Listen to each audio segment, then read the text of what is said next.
ಶ್ರೀ ಗುರುಭ್ಯೋ ನಮಃ. ಎಲ್ಲರಿಗೂ ಬೆಳಗಿನ ಶುಭೋದಯಗಳು. ಸೀತೆಯು ಅಗ್ನಿಯಿಂದ ಪರಿಶುದ್ಧಳು. ಅಬ್ರವಿತ್ತು ತದಾ ರಾಮಂ ಸಾಕ್ಷಿ ಲೋಕಸ್ಯ ಪಾವಕಃ ಏಷಾ ತೇ ರಾಮ ವೈದೇಹೇ ಪಾಪಮಸ್ಯಾಂ ನ ವಿದ್ಯತೆ.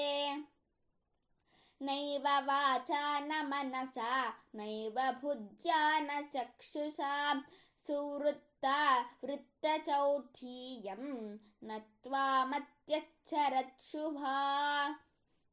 ಅಗ್ನಿಕುಂಡದಿಂದ ಎದ್ದು ಬಂದು ಲೋಕಸಾಕ್ಷಿಯಾದ ಅಗ್ನಿದೇವನು ಶ್ರೀರಾಮನಿಗೆ ಹೇಳಿದ ಮಾತುಗಳು.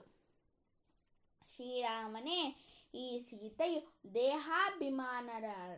ದೇಹಾಭಿಮಾನರ ಹಿತಳೂ ಪಾಪರಹಿತಳೂ ಆಗಿದ್ದಾಳೆ. ಇವಳಲ್ಲಿ ಪಾಪದ ಲವಲೇಶವೂ ಇರುವುದಿಲ್ಲ. ವಾಕಿನಿಂದಾಗಲಿ ಮನಸ್ಸಿನಿಂದಾಗಲಿ ಬುದ್ಧಿಯಿಂದಾಗಲಿ ಅಥವಾ ಇಂದ್ರಿಯಗಳಿಂದಾಗಲಿ ಇವಳು ನಿನ್ನನ್ನು ಬಿಟ್ಟು ಪರಪುರುಷನನ್ನು ಮುಟ್ಟಿರುವುದಿಲ್ಲ. ಸೀತೆಯು ತನ್ನ ಚಾರಿತ್ರ್ಯದಿಂದ ಸದಾ ಶುದ್ಧಳೂ ಪರಿಶುದ್ಧಳೂ ಆಗಿರುತ್ತಾಳೆ. ಶ್ರೀರಾಮನಿಂದ ತಿರಸ್ಕೃತಳಾದ ಬಳಿಕ ಸೀತಾದೇವಿಯು ಅಗ್ನಿಕುಂಡದಲ್ಲಿ ಬಿದ್ದು ಬಿಡುತ್ತಾಳೆ. ಆ ಸಮಯದಲ್ಲಿ ಶ್ರೀರಾಮನ ಪಕ್ಕದಲ್ಲಿ ದೇವತೆಗಳೆಲ್ಲರೂ ಬಂದು ಶ್ರೀರಾಮನಿಗೆ, ನೀನು ಕೇವಲ ಮಾನವನಲ್ಲ, ನೀನು ಭಗವಂತನೇ ಎಂದು ತಿಳಿಸುತ್ತಾರೆ. ಇದೇ ಸಮಯದಲ್ಲಿ ಚತುರ್ಮುಖ ಬ್ರಹ್ಮದೇವನು ಬಂದು ಶ್ರೀರಾಮಚಂದ್ರನಿಗೆ ಹೀಗೆ ಹೇಳುತ್ತಾನೆ. ಭವಾನ್ ನಾರಾಯಣೋ ದೇವಃ ಶ್ರೀಮಾನ್ ಚಕ್ರಾಯುಧ ಪ್ರಭು. ಶ್ರೀರಾಮನೇ, ನೀನು ಸುದರ್ಶನ ಚಕ್ರಧಾರಿಯಾದ ಶ್ರೀಮನ್ನಾರಾಯಣನೇ ಆಗಿದ್ದೀಯೇ.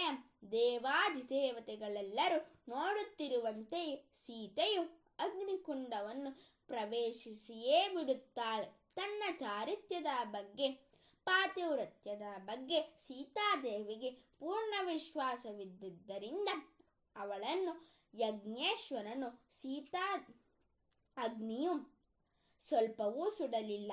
ಸರ್ವಜ್ಞನೂ ಸರ್ವಲೋಕ ಸಾಕ್ಷಿಯೂ ಆದ ಯಜ್ಞೇಶ್ವರನು ಸೀತಾದೇವಿಯು ಪರಿಶುದ್ಧಳೆಂದು ತಿಳಿದು ಬರುತ್ತದೆ. ಆಗ ಯಜ್ಞೇಶ್ವರನು ಸೀತೆಯನ್ನು ತನ್ನ ಕೈಗಳಿಂದ ಎತ್ತಿಕೊಂಡು ಅಗ್ನಿಕುಂಡದಿಂದ ಮೇಲಕ್ಕೆ ಎದ್ದು ಬಂದು ಶ್ರೀರಾಮನಿಗೆ ಸೀತೆಯನ್ನು ಅರ್ಪಿಸುತ್ತಾ ಈ ಮೇಲಿನ ಮಾತುಗಳನ್ನು ಆಡುತ್ತಾನೆ.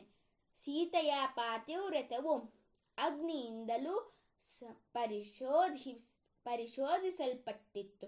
ಹೀಗೆ ಅಗ್ನಿಯಿಂದ ಪರಿಶುದ್ಧಳಾದ ಸೀತಾದೇವಿಯ ಪಾತಿವ್ರತ್ಯದ ಮಹಿಮೆಯು ಜಗತ್ತಿಗೆ ತಿಳಿಯುವಂತಾಯಿತು. ಸರ್ವೇ ಜನಾಃ ಸುಖಿನೋ ಭವಂತು, ಸಕಲ ಸನ್ಮಂಗಲಾನಿ ಭವಂತು, ಲೋಕಾಃ ಸಮಸ್ತಾಃ ಸುಖಿನೋ ಭವಂತು. ಧನ್ಯವಾದಾಃ.